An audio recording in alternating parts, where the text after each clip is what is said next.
आज हम लोग केमिस्ट्री 11 के लेक्चर 3 में यहाँ आए हुए हैं। इसमें 11 बेसिक कॉन्सेप्ट्स ऑफ केमिस्ट्री के तीसरे लेक्चर में हम लोग पढ़ेंगे लॉज ऑफ केमिकल कॉम्बिनेशन। ठीक है, आइए इसको देखते हैं। Laws of chemical combination, laws of chemical combination. Laws of chemical combination में फर्स्ट लॉ होगा law of conservation of mass, law of conservation of mass, law of conservation of mass. ये law जानकारी के लिए यहां याद रखना। This law was given by Antony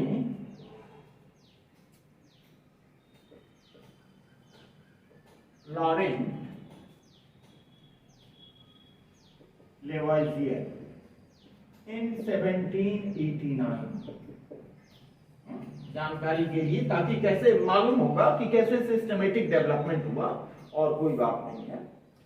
तो ये लॉ ऑफ कंजर्वेशन ऑफ मास क्या कहता है कि आप पहले लोअर क्लासेस में भी पढ़ चुके हैं कि किसी भी चेंज में मास कंजर्व रहता है, जिसको हिंदी में द्रव्यमान संरक्षण का नियम भी कहते हैं। कोई भी केमिकल चेंज हो या फिजिकल चेंज हो, वैसे किसी भी चेंज में जितना मास रिएक्टेंट का होता है वो बिल्कुल इक्वल होता है प्रोडक्ट के मास के। Mass of reactant is equal to product of mass of product, total mass of product molecule. इसका मतलब कि कहीं मास में कमी, न तो कमी हो रही है न वृद्धि हो रही है। दैट मीन्स, दूसरे शब्दों में हम बोल सकते हैं कि इसी कारण से इसको बोलते हैं लॉ ऑफ इनडिस्ट्रक्टिबिलिटी, अनश्वरता का नियम, बिना विनाश नहीं होने वाला नियम, जिसके अनुसार mass can neither be created nor be destroyed. Mass का ना तो विनाश होता है, न ही निर्माण किया जा सकता है। बाद में आइंस्टीन साहब ने अपना जो लॉ दिया था, law of relation of relativity, जिसके according E is equal to mc square होता है, इसी लॉ का ही एक्सटेंशन है। तो आइए इसको देखते हैं। इसमें number 1 point,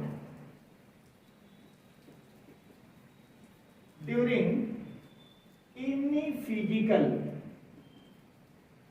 or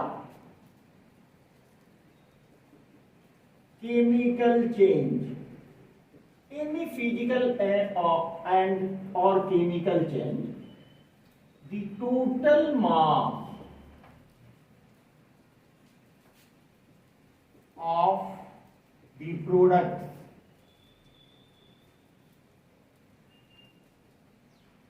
remains always equal to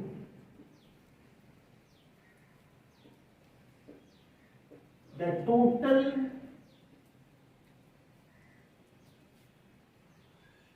mass of reactant। Reactant का जितना टोटल मास है वो प्रोडक्ट के टोटल मास के इक्वल होगा।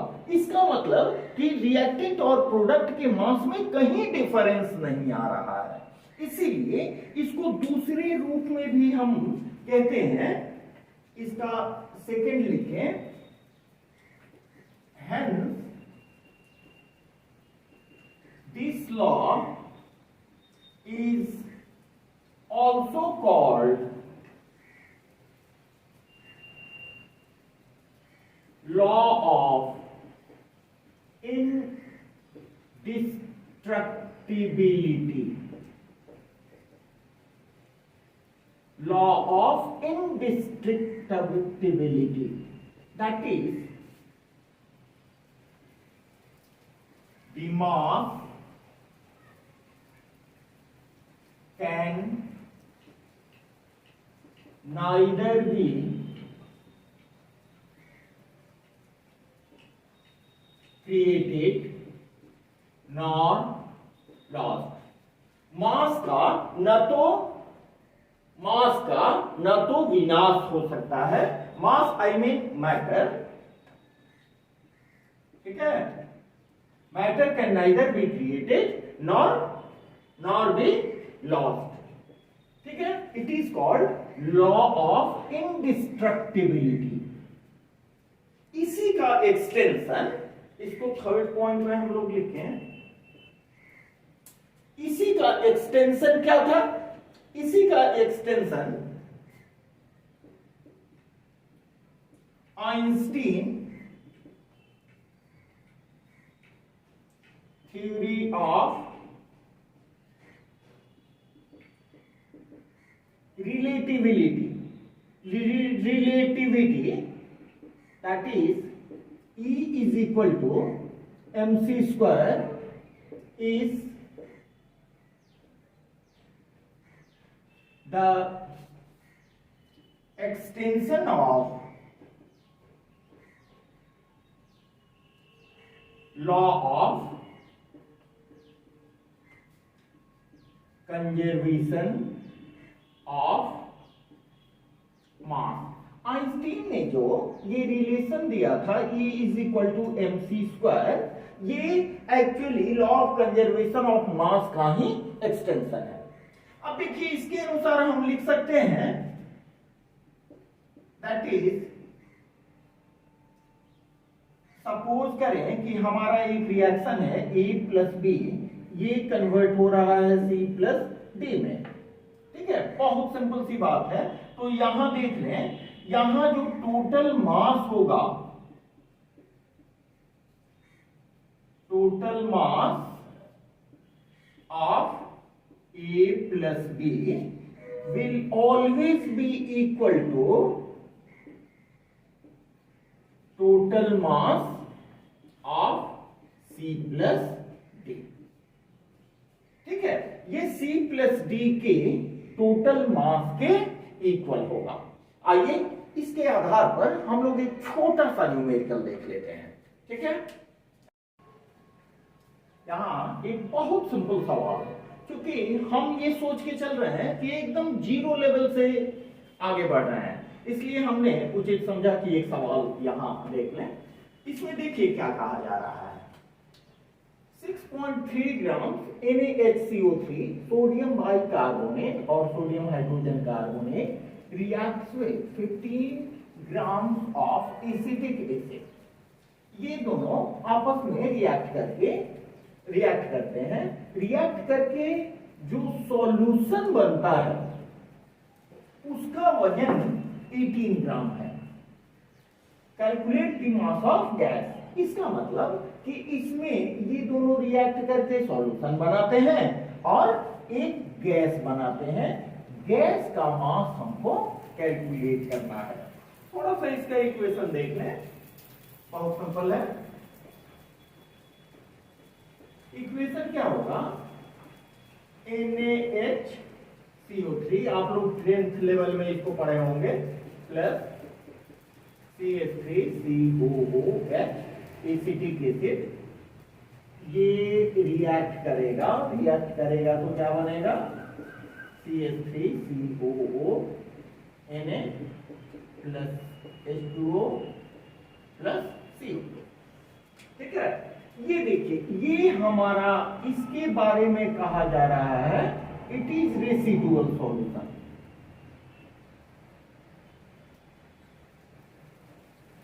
ये रेसिडुअल सॉल्यूशन है जो हमें दिया गया है 18 ग्राम, ठीक है. और ये हुई हमारी गैस. इसका मास हमें कैलकुलेट करना है, ठीक है.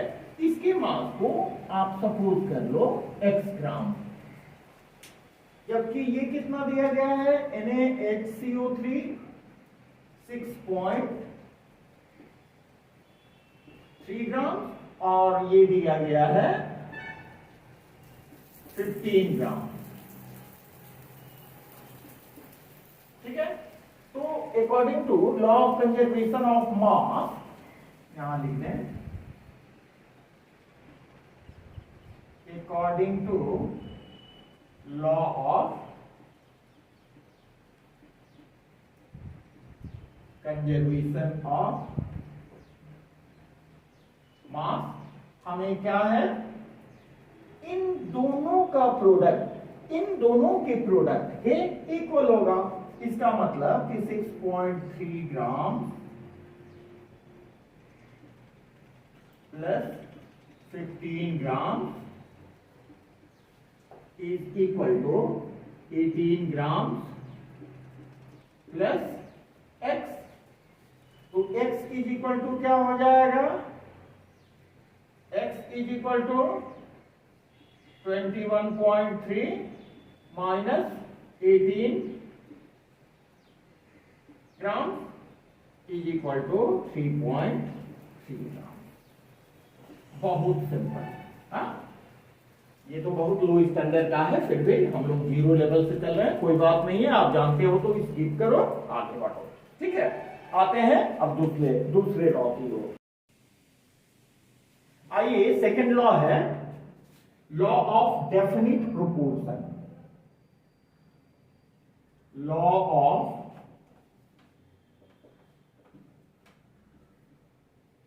डेफिनिट प्रोपोर्शन, जिसको लॉ ऑफ डेफिनिट कॉम्पोजिशन भी कहते हैं। Law of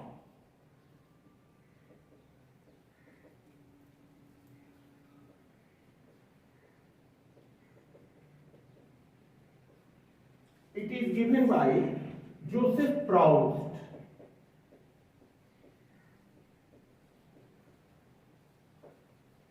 Joseph Proust in 1799।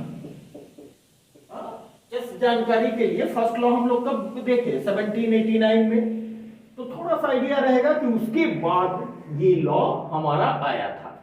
तो इस लॉ में क्या कहा जा रहा है कि अगर दो एलिमेंट हैं, दो कंबाइन करते हैं, दो एलिमेंट आपस में कंबाइन करते हैं, तो उनके आपस में कॉम्बिनेशन का एक डेफिनिट रेशियो होता है। ठीक है, चाहे वो किसी तरह से बनाया जाए, चाहे नेचुरल हो या सिंथेटिक वे में बनाया जाए।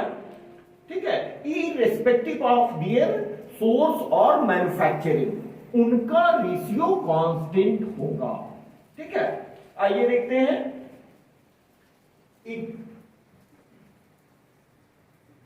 A chemical compound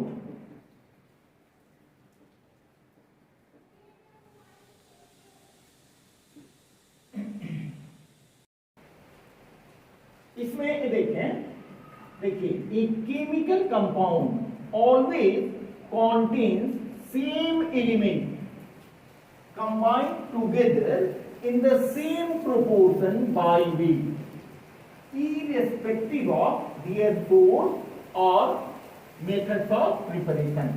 जैसे सिंपल देखें, वाटर लें। ठीक है, तो वाटर आप यहां का वाटर लो या अमेरिका का वाटर लो, वाटर में जो कॉम्पोजिशन होगा, यहां वाटर का कॉम्पोजिशन होगा, देखिए 2:1 है। तो बाई मास में देखें, ये इसका 2 हुआ और इसका 16 हुआ। अगर मिनिमम वे में इसकी प्रोपोर्शन में जाए तो ये होगा 1:V। तो हमेशा इसका मास, कहीं के वाटर को देखें, ये कांस्टेंट होगा। वैसे एनसीईआरटी में जो आपको एग्जाम्पल दिया गया है, ठीक है, हम लोग उस एग्जाम्पल को देखते हैं। यहां देखें, प्राउस्ट साहब ने एक नेचुरल सैंपल लिया क्यूप्रिक कार्बोनेट का, उसमें कॉम्पोजिशन देखा क्यूप्रिक कार्बोनेट में कॉपर का, ऑक्सीजन का और कार्बन का। तो उन्हें 51.35, 9.74 और 38.91 मिली।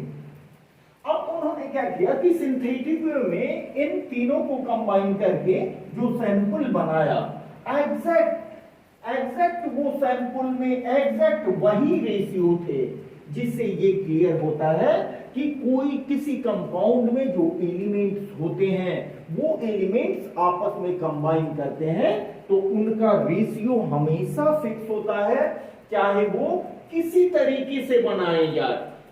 ठीक है, उनके इररिस्पेक्टिव ऑफ देयर सोर्स, वो कहां से लाए जाते हैं या कैसे बनाए जाते हैं, मेथड्स ऑफ प्रिपरेशन, इस पर डिपेंड नहीं करता है, बल्कि उनका जो म्यूचुअल कॉम्पोजिशन होता है वो हर जगह मेंटेन होता है। इसीलिए इस लॉ को बोलते हैं लॉ ऑफ डेफिनिट कॉम्पोजिशन या लॉ ऑफ डेफिनिट प्रोपोर्शन। ये डेफिनिट प्रोपोर्शन में होते हैं। ठीक है, आइए एक छोटा सा न्यूमेरिकल इससे रिलेटेड देख लिया जाए। यहां देखें, एक छोटा सा सवाल है, बहुत सिंपल। इतना ग्राम क्यूप्रिक ऑक्साइड इसको रिड्यूस कराया गया, रिड्यूस करा के हम कॉपर में कन्वर्ट किए, तो कॉपर हमको मिला इतना 1.098 ग्राम और क्यूप्रिक ऑक्साइड है 1.375। ठीक है, ये फर्स्ट एक्सपेरिमेंट। तो फर्स्ट एक्सपेरिमेंट के बारे में थोड़ा सा देख लिया जाए।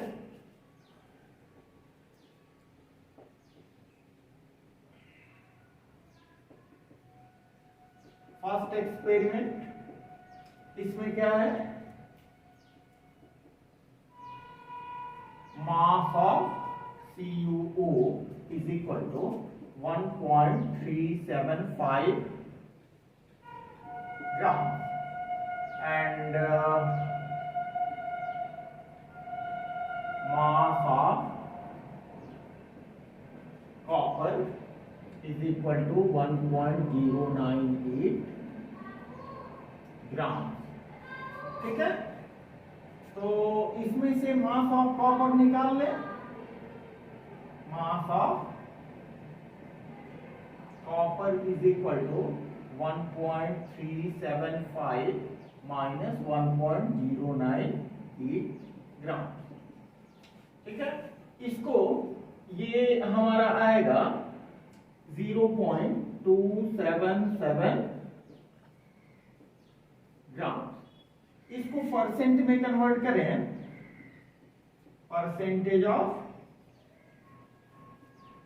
ऑक्सीजन, तो कितना हो जाएगा 0.277 डिवाइडेड बाई 1.375 इंटू 100, कैलकुलेट करके हमें मिलेगा 20.1%। ठीक है, ये हमें मिला फर्स्ट एक्सपेरिमेंट से। अब सेकेंड एक्सपेरिमेंट में देखें, सेकेंड एक्सपेरिमेंट में क्या हो रहा है,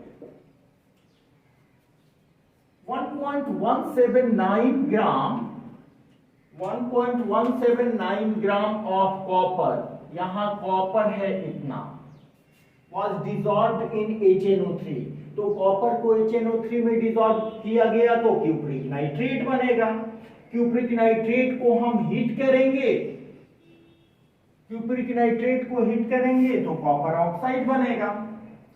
हीट करने के बाद कॉपर ऑक्साइड जो बना वो है 1.476 ग्राम।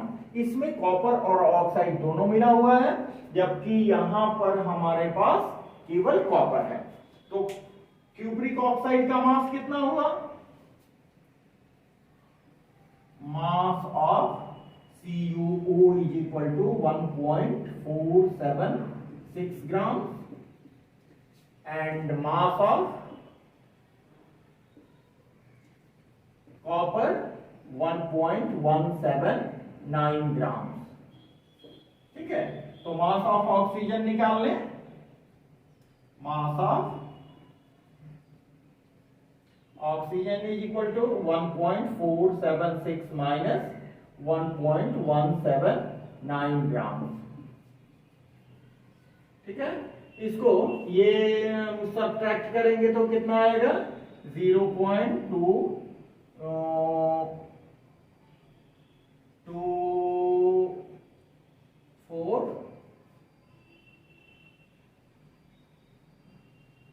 297। इसका परसेंटेज निकाल लें, परसेंटेज ऑफ ऑक्सीजन कितना हो जाएगा 0.297 डिवाइडेड बाई 1.476 मल्टीप्लाइड बाई 100। ये भी कैलकुलेट करने के बाद आता है 20.1%। तो देख ले दोनों ही केस में हमें ऑक्सीजन का जो प्रोपोर्शन आ रहा है, ऑक्सीजन का प्रोपोर्शन दोनों ही केस में सेम आ रहा है। ठीक है, दोनों ही केस में सेम आ रहा है, तो डेफिनेटली इसमें कार्बन का परसेंटेज भी सेम होगा। इस तरह से it explains law of definite proportion. ठीक है, बात समझ में आ रही है? क्योंकि इसमें ऑक्सीजन कांस्टेंट है, ठीक है, तो कॉपर भी कांस्टेंट होगा, तो definite proportion, law of definite proportion को एक्सप्लेन करता है। क्लियर? चलिए अब देखें लॉ ऑफ मल्टीपल प्रोपोर्शन। इसमें क्या कहा जा रहा है कि अगर दो एलिमेंट है, दो एलिमेंट ये कंबाइन करके दो कंपाउंड बना सकता है, ठीक है, to form more than one compound, the mass of one of the element which combines with fixed mass of the other in these compounds bear a simple whole number ratio। बड़ी simple सी बात है। देखिए इसको यहां पर देखें, ये carbon है, ये ऑक्सीजन के साथ कंबाइन करके बना रहा है सी। देखिए if two elements can combine to form more than one compound, यही कार्बन O2 के साथ कंबाइन करके CO2 बना रहा है। अब देखिए ये दोनों element more than two compound का फॉर्मेशन कर रहे हैं, तब क्या कहा जा रहा है, the mass of one of the element which combines with fixed mass of the other. देखिए इसका मास क्या है 12 grams and mass of this also 12 grams। तो इसका मास फिक्स्ड है। ये हो गए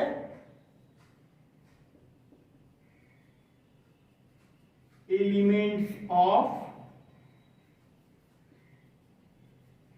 फिक्स्ड मास।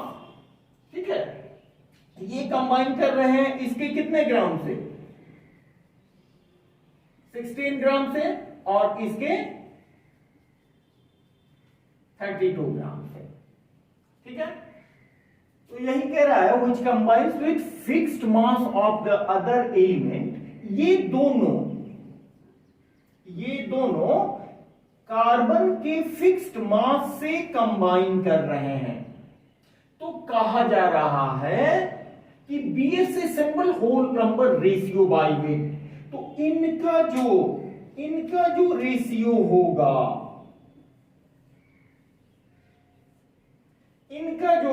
होगा, that is 16 gram and 32 gram, ये सिंपल होल नंबर में होंगे, that is 1:2।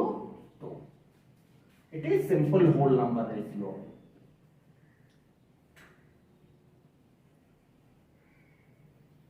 Whole number ratio. ठीक है, यहां देखिए बात समझ रहे हैं, two elements combine to form more than one element. देखिए टू एलिमेंट है कार्बन और ऑक्सीजन, वो आपस में कंबाइन करके दो कंपाउंड का फॉर्मेशन कर रहे हैं। एलिमेंट दो ही हैं लेकिन दो डिफरेंट कंपाउंड का फॉर्मेशन कर रहे हैं। तब कहा जा रहा है कि the mass of one of the element which combines with fixed mass of the other, the mass of one of the element, इसमें वन ऑफ द एलिमेंट हुआ ऑक्सीजन, ये ऑक्सीजन कंबाइन करता है फिक्स्ड मास ऑफ कार्बन से, ठीक है, ये दोनों कार्बन के फिक्स्ड मास से कंबाइन करते हैं, तब ये दोनों एलिमेंट का जो आपस में म्यूचुअल रेशियो होगा that will be simple whole number ratio, that is law of multiple proportion. ठीक है, आइए इसको और क्लियरली समझते हैं एक छोटे से न्यूमेरिकल से। यहां देखिए दिया गया है आपको डिफरेंट ऑक्साइड्स हैं, ठीक है, जो टू एलिमेंट से बने हैं, वो टू एलिमेंट्स हैं नाइट्रोजन और oxygen, as per the relation given below and simple ratio between mass of oxygen with fixed mass, ये ध्यान देना है, फिक्स्ड मास ऑफ नाइट्रोजन।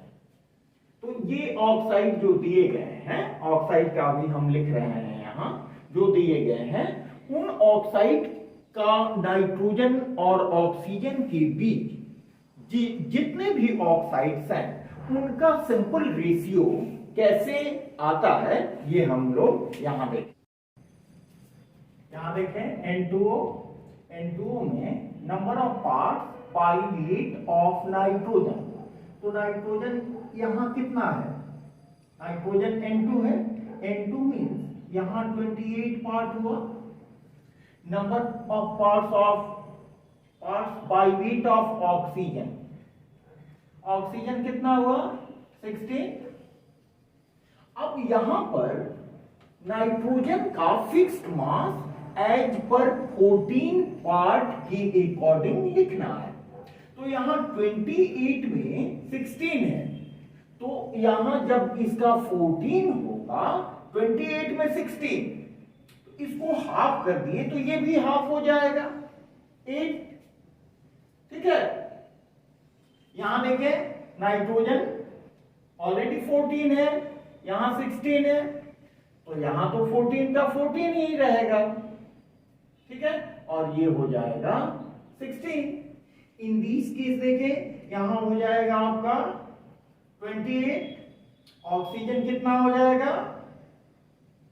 48, 16 3 या 48, तो 28 में 48 है, तो 14 जब रहेगा तो कितना हो जाएगा 24, यहां 28 में 48 है, तो इसको हाफ करेंगे, हमको 14 स्टैंडर्ड में निकालना है, तो 14 में ये भी हाफ हो जाएगा, यहां पर देखिए इट इज ऑल्सो 28, और ये होगा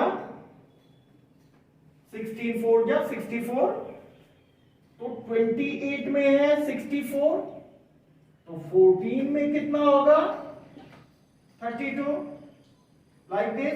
यहां ये होगा 28, ऑक्सीजन का कितना हो जाएगा 80, तो 28 में 80, तो 14 में 40।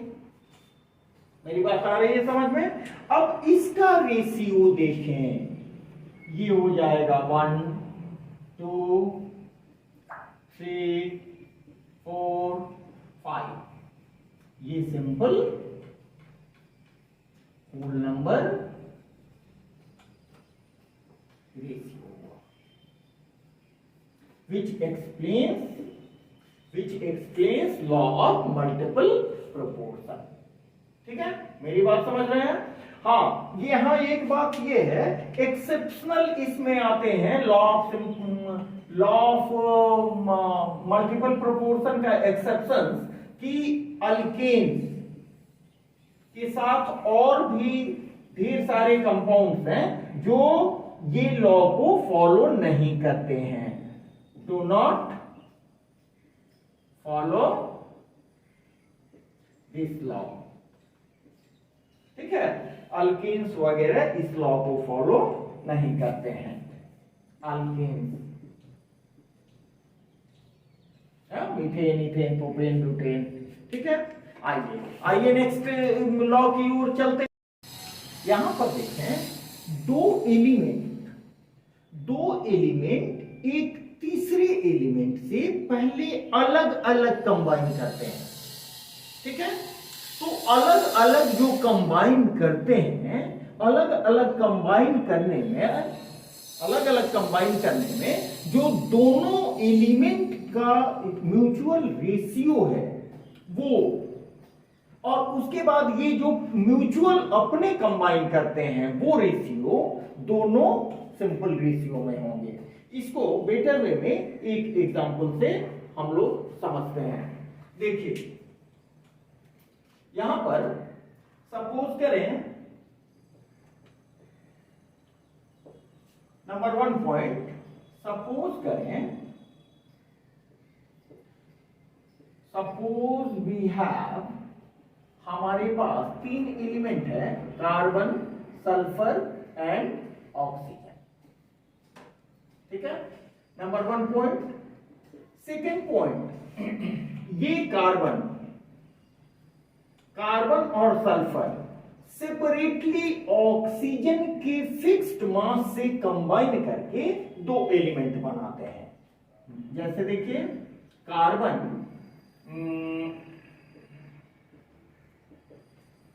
कंबाइंस विथ ऑक्सीजन, ऑक्सीजन का 16 पार्ट हुआ, fixed mass, oxygen to give CO2। अब ये सल्फर सेपरेटली से कंबाइन करता है। थर्ड पॉइंट, सल्फर सेपरेटली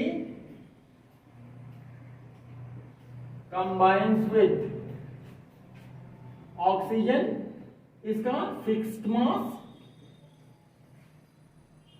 क्या बनाएगा, टू गिव SO। ठीक है, तो यहां देखें हमारे पास क्या क्या बना, कार्बन बनाया CO2 और सल्फर बनाया SO2। दोनों इसके फिक्स्ड मास से बना रहे हैं। यहां हमने एक ऑक्सीजन के लिए लिखा है, O2 जब होगा तो ये डबल हो जाएगा, लिख देते हैं 32।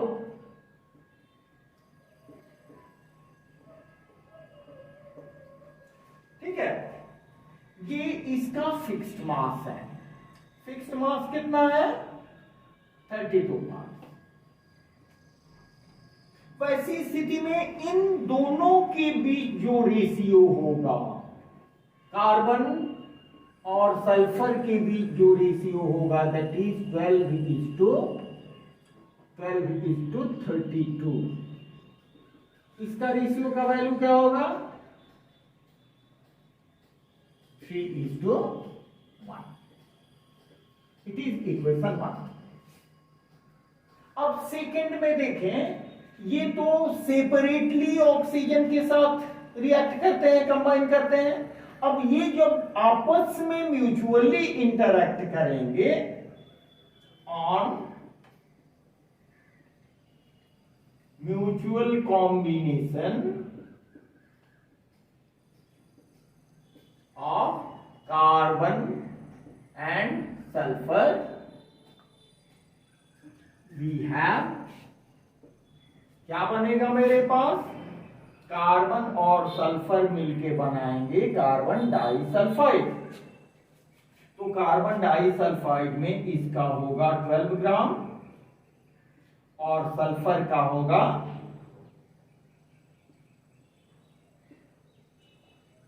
32 ग्राम। ठीक है, कार्बन डाइसल्फाइड में इसका 12 ग्राम और इसका 32 ग्राम। CH2 यहां को करें तो 64 ग्राम हो जाएगा। अब इसमें देखें कार्बन और सल्फर का जो रेशियो होगा वो क्या हो जाएगा, 12:64।